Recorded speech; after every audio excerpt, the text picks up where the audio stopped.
Hello guys, and welcome to this video. Today we're going to be covering surgically facilitated orthodontics in conjunction with soft tissue grafting on the facial and lingual. So this is our wonderful patient. She was in the middle of orthodontic therapy and unfortunately started getting this recession, which was rapidly happening, and both on the facial and lingual of the mandible. And you can just see how thin that tissue is. You can, as some would say, read the New York Times through her tissue, and it's just very thin, and if there's nothing done, it'll probably just get worse and worse, unfortunately. So measuring about 5 millimeters recession there, and then we have flapped it. This is our view of the flap, and from here we're gonna switch over to the lingual aspect and flap over there, and also releasing. So you can appreciate this is my releasing incision.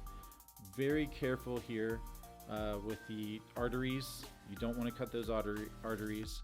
And then from there we did our soft tissue grafting on the lingual.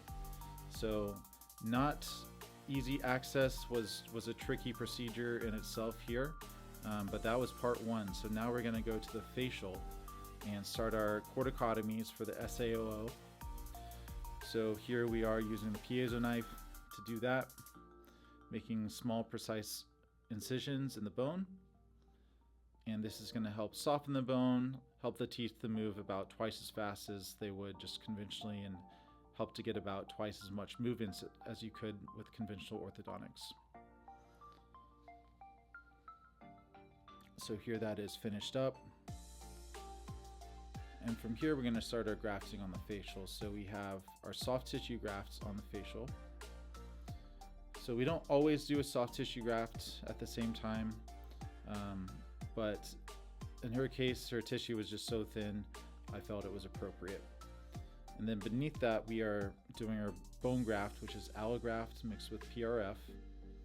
And then on top of that, we put in BioOss or xenograft, which is more stable over time to help all that material to stay. And then here is a Renovix membrane from Salvin, a resorbable membrane. That's all our grafting material. So from there, we're going to go ahead and suture up. And that is what we're looking at. So thanks so much for checking out this case, and please follow, like, and subscribe.